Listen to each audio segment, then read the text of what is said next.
Welcome back to Shadow Below. Tonight, we study a name few dare to say aloud. Not because of violence, but because of authority. Agares does not seduce. He does not tempt. He commands. And things. People, cities, even the ground beneath your feet. Obey the Ars Gotia. Names Agares. He appears as an old man riding upon a crocodile, bearing a hawk on his fist. But make no mistake. That is not a whimsical image. It is a warning. The crocodile crawls from beneath. The hawk watches from above. And in between sits Agares. One foot in the world of man, the other still dragging the weight of heaven. He is a fallen general. Once a prince of the eastern dominion of heaven. Now, he teaches languages. He brings back those who run away. And he causes earthquakes. But it's not the shaking you should fear. It's what it means. In every recorded case of a successful Agares summoning, one element always follows. Collapse. Of friendships. Of structures. Of sanity. Because Agares does not need to raise a weapon. He only needs to speak. In a 14th century Spanish grimoire, an unnamed summoner wrote, "He did not shout, he whispered. And the floor beneath me cracked open. My house fell, but the book stayed standing." Agares speaks with true weight, not sound authority words, not meant to be heard, only obeyed. He is often misunderstood as a teacher of languages. But the texts are clear. He doesn't teach you to understand others. He teaches you to undo them by knowing their words, their roots, their fears, and speaking the exact phrase that will shatter them. In Haitian Vaidu, whispers of a similar spirit exist, called by drummers when the rhythm must break someone's will. In East African legends, travelers speak of an old man who rides a beast from the river, asking, "What have you lost?" If you answer, he shows you. Not where it went, but how it was taken. Agres's presence is never announced. He simply arrives. With a shift in pressure, a soft vibration through stone, a single word in your native tongue that you've never said before, but feels like it belongs to you. And once he's spoken to you, you never argue the same way again.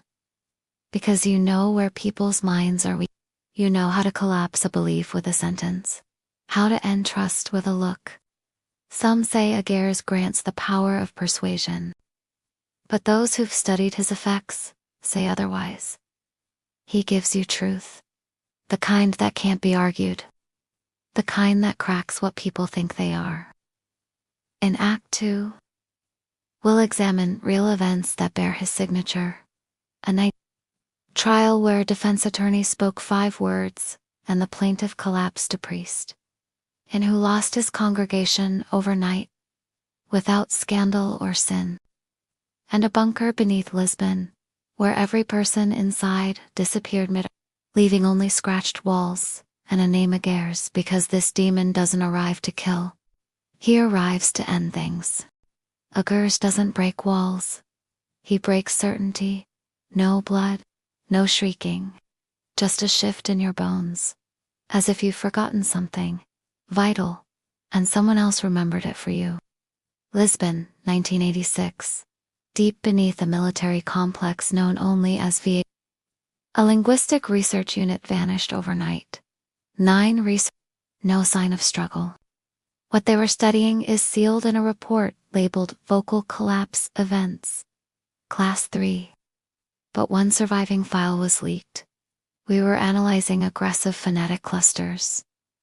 One of them felt wrong in the mouth. It echoed twice. Once in the room, once in the brain. The last transmission? A voice on loop. It's not the word. It's the weight. The only mark left in the lab. A sigil scratched into the linoleum. Matching one from Arlington. Father Merrick was beloved. His sermons filled pews. He never preached fear. Only quiet devotion. Then one Sunday, the congregation arrived and didn't enter. Not out of anger, not protest. They stood silently.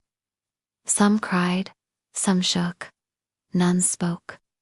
One woman, a lifelong parishioner, later wrote in her journal, "He opened his mouth, and I saw everything I had built my faith on was just furniture in someone else's home."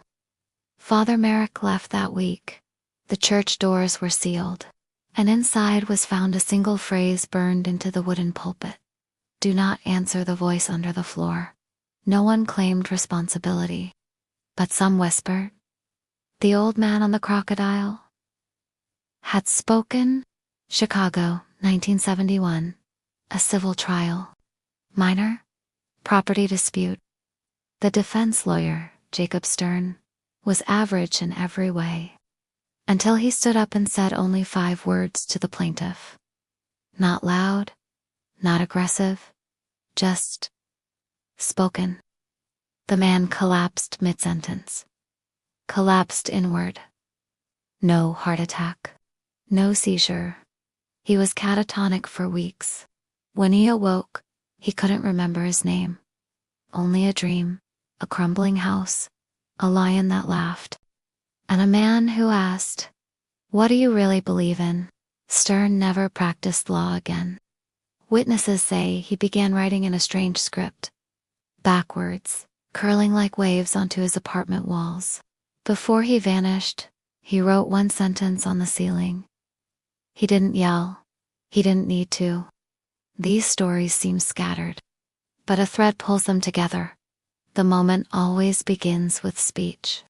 Something is said that cannot be unsaid, and everything after changes, whether it's identity, faith, memory, or even physical presence. Not with malice, with precision. Some occultists describe his voice as the verbal version of watching a building buckle in slow motion. He doesn't destroy. He convinces you to walk away from what you've built and believe it was your idea. That's his genius. You don't realize he spoke to you until you're standing in the wreckage, smiling. In Act 3, the word that ends things will face the final truth. Agares is not the sound. He is the space between sounds, the silence before agreement, the flicker between meanings. And if you ever hear him, you won't hear your own voice again the same way. Agares doesn't need rituals. He doesn't demand sacrifice. All he requires is that you speak, because once you've said the right thing, or the wrong thing, he owns the pause that follows. There are no possessed bodies in his wake, no poltergeist activity, no dripping blood, only moments. Moments where the world breaks. Istanbul, 1932. A scholar named Farooq Majid was researching lost dialects in Ottoman poetry. He wrote of discovering a verse that, when read aloud, caused a nausea of meaning.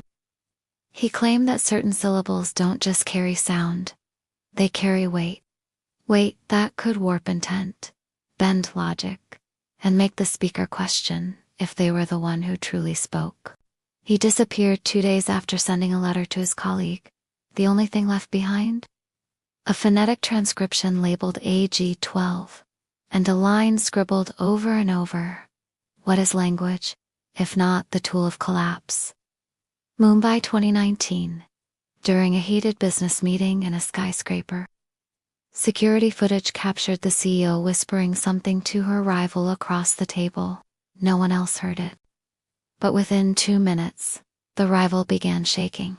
He left the room, walked to the elevator, and was never seen again. Security found a single sticky note in his office, with the words, "He told me it was a gift," but no one else had spoken to him that day. That he was never identified. Only, she had smiled, faintly, after the whisper. Occult scholars refer to this phenomenon as verbal disintegration. It's not magic, it's pressure. A phrase, a whisper, a suggestion so precise it unseats the scaffolding of the self. Agares doesn't offer power. He shows you how fragile everyone else is. And then, how fragile you are. Because once you know the perfect words to undo someone, you'll wonder if someone else knows the words to undo you. The silence becomes terrifying, not because it hides him, but because it might contain him. Every hesitation, every pause, every awkward break in speech could be where he's waiting. They say you can protect yourself by never listening, never responding. But that's the mistake. Agares doesn't require your ears. He needs only your mouth. One word, repeated without thinking. One phrase, read aloud without translation. That's how he enters, through your own voice. His sigil isn't shaped like a weapon. It's shaped like a wound in grammar. Scholars say it looks like a lion reclining, but if you rotate it, it becomes a man kneeling mid-sentence, as if he's forgotten what he was saying. And if you think you're safe, that you've never heard him, ask yourself, have you ever said something that shattered someone, and you still don't know why you said it? That's him. He doesn't visit you. You carry him. Like a phrase you heard as a child, that still stings even now. Like a sentence that ended something important, but felt inevitable as you spoke it. Final thought: Agares doesn't want worship. He wants the collapse. Quiet, perfect, undeniable. He is the voice beneath truth. The crack between meanings. The sentence you wish you'd never said.